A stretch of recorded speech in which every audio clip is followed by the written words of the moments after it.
नमस्कार।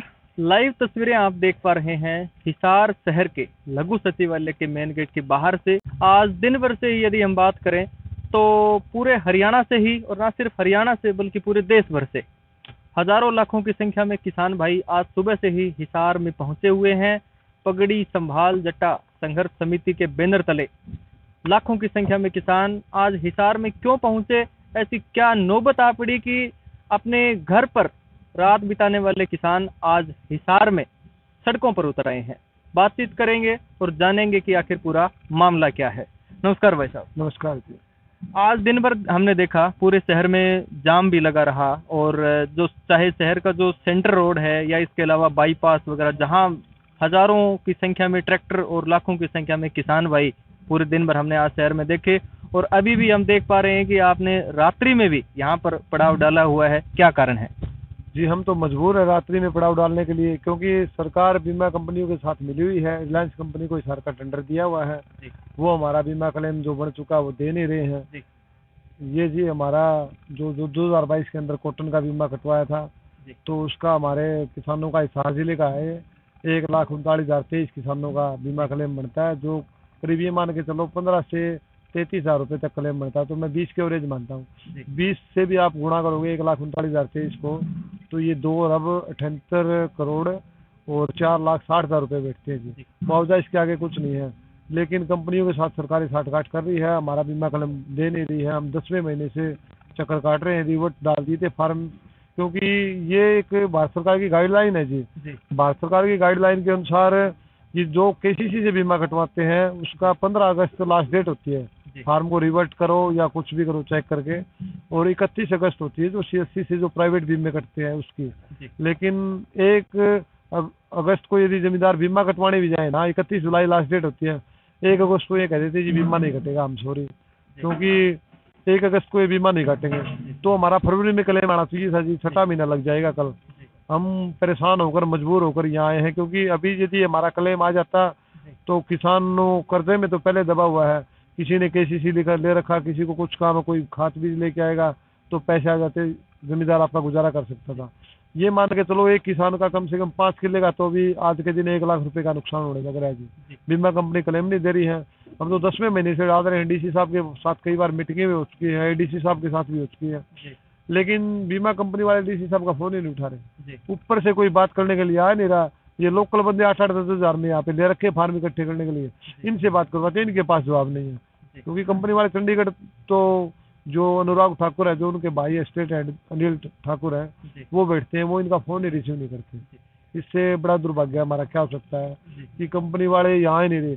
दूसरा एक और है, आप चाय वाले के पास चले जाओ, रेडी वाले के पास चाय पीने जाओगे, उसका भी खोखा मिलेगा आपको, भाई ये मेरा ठैया है, दुकान है। ये 300 करोड़ का टर्नओवर ले रखा है हिसार से इन्होंने। ये बताओ, इनका यहाँ पे कहीं कोई दफ्तर भी नहीं है हिसार के अंदर। तो ये सरासर तानाशाही है, किसानों के साथ धोखाधड़ी कर रहे हैं कंपनियों के साथ मिलकर। एक चीज बताइएगा आप, मैं तो कहता हूँ बीमा करवाने की जरूरत नहीं है सरकार को, क्योंकि 4,500 के 5,000 रुपए के समथिंग सेंटर सरकार पैसा देती है कंपनी वालों को, और 4,500-5,000 रुपए हरियाणा सरकार देती है। तो 9,000 रुपये हो गए, 1,819 रुपये अपने जमींदार से लेते हैं पर एकड़ के, तो 10,000 रुपये पर एकड़ हो गए। यदि पर एकड़ 10,000 रुपये आप कंपनी को दो, भाई लॉस हो गया तो जमींदार को मिलेगा नहीं, कंपनी वाले खा जाएंगे। आप डायरेक्ट जमींदार को दे दो, वो खाद भी ले आएगा, जरूरत नहीं मुआवजा वगैरह कुछ भी, ना बीमा करने की जरूरत है ना और जरूरत है। तो डायरेक्ट 10,000 रुपये पर एकड़ के जमींदार को दे दो, जमींदार जी जाएगा, क्योंकि खाद बीज और अपना जो भी बांध भी जाएगा, जो भी लगता है वो दे देगा। तो इससे जमींदार का बचाव हो सकता है, ये नहीं था तो बचाव मुश्किल लगता है। और ऊपर से जो केंद्र सरकार है, मोदी जी बार बार दावे करते हैं कि हमने किसानों की जो आर्थिक स्थिति है उसमें पिछले 10 सालों में, जब से केंद्र में उनकी सरकार बनी है, तो हमने बहुत सारी परियोजनाएं हम किसानों के हित में लेकर आए हैं। लेकिन वो जो विकास है वो कहीं जमीनी स्तर पर दिख नहीं रहा। और इवन दैट, मतलब यहाँ तक कि अगर हम देखें तो जो आत्महत्या के जो केस हैं पूरे देश भर से यदि हम बात करें, तो वो जो आंकड़ा है वो मतलब हर बार जब भी हम देखते हैं तो उसमें कुछ न कुछ वृद्धि हमें दिखाई देती है। क्या वजह है कि किसान आत्महत्या करने पर मजबूर हो जाता है? वजह तो आपको पता है जी, ये बिचौलिए खड़े कर दिए। एक तरफ तो सरकार कह रही है हम बिचौलिए हटा रहे हैं, लेकिन ये रिलायंस वाले कौन है? ये बिचौलिए तो हैं। वे सेंट्रल सरकार से भी पैसा लेते हैं, जमींदार से पैसा लेते। इससे पहले आपने देखा हुआ 3-4 साल पहले SBI कंपनी थी जिसके पास अपना जो बीमा करने का टेंडर था सरकार का, उसमें 417 रुपए किसान के कटते थे पर एकड़ के। आज वो 1819 रुपए ले रहे हैं। और आगे कोई योजना आ रही है भाई, सरकार कह रही है भाई कंपनी जो प्राइवेट टेंडर दिया है ये 25% जिम्मेदार से लेंगे। जैसे 30,000 रुपये बढ़ता है, 30,000 रुपये का 25% डाले, 8,000 रुपये जिम्मेदार को भरने पड़ेंगे। तो ये बिचौलिया तो ये इन्होंने खुद ने बनाए हुए ना। आप डायरेक्ट जिम्मेदार को दे दो, कंपनी को क्यों टेंडर देते हो? रिलायंस कंपनी का क्या काम है बताओ बीमा के अंदर? क्या नाम है जी आपका? मैं सतीश बणीवाल, पगड़ी समार जट्टा जिला प्रधान। कहाँ से आए हैं आप? हाँ, हिसार से ही है। अच्छा। चूड़ी गाँव है। तो सतीश कुमार जी, ये जो आज आमरण अनशन है, इसके अलावा क्या आज पूरे हरियाणा प्रदेश की यदि हम बात करें तो और भी मतलब जिला स्तर पर ऐसे धरने प्रदर्शन किए जा रहे हैं, या फिलहाल हिसार में ही किसान भाइयों ने पड़ाव डाला हुआ है? देखो, जहाँ जहाँ बीमा की राशि रोक रखी है, जैसे कि सिरसा क्षेत्र है, वहाँ पर सरकारी बीमा कंपनी है, वहाँ पर भी किसानों का चौपटा कई दिनों से धरना चल रहा है। और हमने भी कई बार बातचीत के दौरान भाई मसला हल हो जाए, किसानों को भारी दिक्कतों का सामना न करना पड़े। 1 तारीख को भी हमने ज्ञापन दिया और 11 तारीख को हजारों की संख्या में आए। तब 1 तारीख का अधिकारियों के पास ऐसा कोई वो नहीं था कि किसान जिससे संतुष्ट हो जाए। और 1 तारीख का इनको अल्टीमेटम दिया था कि 1 तारीख को हम लघु सचिवालय का घेराव करेंगे ट्रैक्टर ट्रालियों द्वारा, या तो हमारे खातों में पैसे डाल दिए जाएं। बाकी साथी इन्होंने बताया है कि ये अपने आदमियों को गवर्नमेंट के पैसे घुमा के अपने जो साथी हैं इनके, उनको फायदा करना चाहती है, न कि किसी किसान को। फतेहबाद में बजाज कंपनी वाले थे, आज 2 महीने हो गए, पैसे खाते में डाल दिया। और यहाँ रिलायंस कंपनी में बीजेपी के लोगों को हिस्सेदारी है, ना ही तो कोई अधिकारियों को बीमा कंपनी वाले उनके कहने से आते हैं। इस बात को हिसार के अधिकारियों ने भी माना है कि ये तानाशाही है, और हमने स्पष्ट तौर पे कहा है अगर जे हम गलत है सब साहब तो हमें बताओ, हम घर चले जाएंगे। तो उन्होंने हमारी बात को सही माना है और हमने ये दृढ़ फैसला लिया है, जब तक हमारे खातों में ये कंपनी वाले पैसे नहीं डालेंगे तब तक हम यहीं पर रात को दिन को ट्रैक्टर ट्रालियों के द्वारा हमारा पक्का धरना आज लगाई दिया है। बातचीत करेंगे। नमस्कार। नमस्कार जी। क्या नाम है आपका? मेरा नाम चरणपाल सिंह है, गांव लुदास जी। चरणपाल सिंह जी, गांव लुदास से आप यहाँ आए हुए हैं। सरकार दावे करती है कि हम किसान, यानी किसान जो है देश का, उसकी आय दुगनी हम उनकी हमने टारगेट रखा हुआ है 2024 तक या जो भी है वगैरह वगैरह।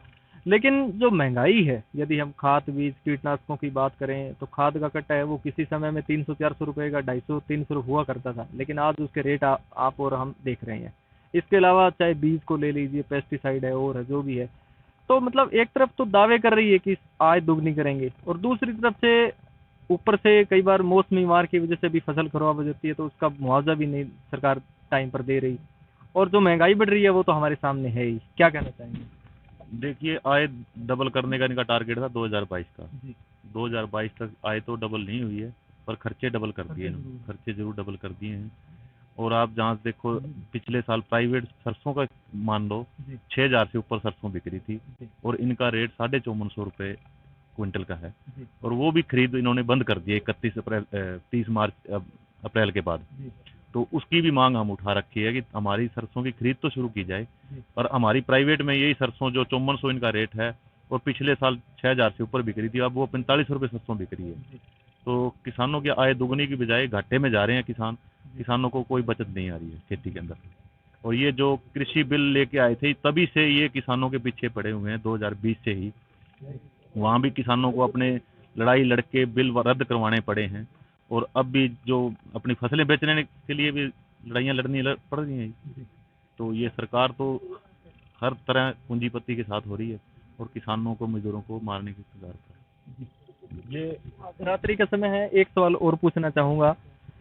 कोई भी प्रोडक्ट मार्केट में आता है तो उसकी जो कीमत है वो कंपनी के द्वारा निर्धारित की जाती है कि उसका जो MRP है वो ये है, लेकिन किसान की जो फसल है उसकी कीमत, मैं क्या कहना चाहता हूँ आप समझ रहे होंगे जी, क्या कारण है? ये बड़ा क्या कहेंगे, दुर्भाग्य है या? यही तो सबसे बड़ा दुर्भाग्य है। ये बीजेपी वाले जब कहाँ गए थे, जब ये 60 रुपये कांग्रेस की टाइम में डीजल हुआ, जब ये सड़कों पर रसोई गैस को लेकर के ये सड़कों पर उगाड़े हो गए, कुर्ते उतार गए हैं। आज भी वो फोटो है उनका, धनखड़ व जो अनिल विज है गृह मंत्री हैं, वो खुद सड़कों पर उतरे थे। सड़कों पर उतरे। आज उन्हें जवाब देना चाहिए भाई, रसोई गैस का नजारे है, डीजल की नजारे है, तो ये तो आपकी मनमानी करने लग रही है। क्यों कौन बोलने लग रहे भाई इस बात पर? एक वो रामदेव आपकी दुकान चला गया और सवेरे 4 बजे लोगों ने उकारे भराए करदा, इतने 1000 करोड़ काला धन, इतने 1000 करोड़ फलाने में काला धन है। लेकिन ये मोदी सरकार में जो बाजे है, जो बड़े बड़े घपले करके बाजे हुए, उनका आज तक मोदी सरकार की नहीं कौन करिया। लेकिन मैं बताना चाहूँ आपके माध्यम में, भ्रष्ट आदमी अगर जो बीजेपी का झंडा थाम लेगा वो तो है सही, अगर जो दूसरी कोई पार्टी गए तो वो भ्रष्ट है। ब्रिजभूषण अगर जो कांग्रेस में आम आदमी पार्टी में हुआ रहे तो इतना हाथ का ले कदे ना भीतर कर दिया यार। आज हमारी बेटियां जो सड़क पर बैठना काम करने लग रही है, तो एक देश के लिए, हमारे देश के लिए इससे और दुर्भाग्य का क्या होगा? इससे बड़ा दुर्भाग्य कोई और होगा? जो मेडल ले आने वाली, देश का तिरंगे का पूरे विश्व में नाम रोशन किया उन बच्चियों ने, आज वह रो रही हैं सड़कों पर और उनकी कोई सुनवाई करने वाला। राम जी, सबसे पहले मैं हरियाणा चैनल को धन्यवाद देता हूँ क्योंकि आपने हमारी आवाज़ उठाई। सबसे पहले मैं किसान, सेकंड नंबर पर जवान। जब मैं पेंशन आया मेरे दिमाग में थी किसानी। किसानी का मैंने 1 साल काम किया, कुछ फायदा नहीं हुआ। दिन रात मेहनत की, रिजल्ट कुछ हासिल नहीं हुआ। फिर भी मेरी आत्मा है किसान से जुड़ने की। ये टॉपिक को करो बंद। सेकंड नंबर पुलवामा हमला, 40 जवान, किसी एमएलए एमपी का कोई मरे है? बताओ, आप चैनल वाले हो, आप बताओ कि कोई एमपी एमएलए का कोई मरे है तो बताओ। 300 किलो आरडीएक्स कहाँ से गई? और नारा दिया जाता है कि सीमा पर जवान, खेतों में किसान। हाँ, हम किसान भी हैं, हम जवान भी हैं, पहलवान हमारे बेटे बेटी है। मैं जवानों के बारे में पूरी तरह जानता हूँ जो सीमा पर खड़े हैं, और मेरी 15 साल सर्विस कश्मीर की है। 300 किलो आरडीएक्स कहाँ से आया वो? उसका जवाब देने वाला है कोई? इंक्वायरी हुई है? 40 जवान अपने शहीद हुए हैं, शहीद हुए, उसका किसी को है कोई अफसोस? किसी ने सोचा कैसे मरे हैं वो? मरे नहीं, शहीद हुए हैं वो। मेरी अंतरात्मा बोलती शहीद हुए वे, लेकिन उनके हिसाब से मरे हैं वो। किसी ने सोचा है क्या? उसकी इंक्वायरी हुई है? पहले तो अपना नाम और परिचय दे दीजिए। जसवीर सूरा, गांव डाया, प्रधान BKU, हिसार जिला। क्या कहना चाहेंगे? आज देर रात्रि में हजारों की संख्या में आज किसान यहाँ पर अभी भी मौजूद हैं। भाई मजबूरी है सरकार की, ये वह खट्टर भी कर मोदी का विकास कर दिया। और मैं दिल्ली जाऊँ कई बारी, और विकास हो गया है बहादुरगढ़ में। एक मेट्रो का खंबा नहीं ला 9 साल में मोदी और ने कुत्तिया ने, खट्टर ने, मोदी ने एक खंबा भी आके लिया नहीं मेट्रो का तो कसम खा कि वो करनी हम काम, धरती माई कसम, भारत माई कसम, मेट्रो का खंबा ओढ़े खड़िया है। 9 साल में एक खंबा भी नहीं आया, विकास रोक दिया।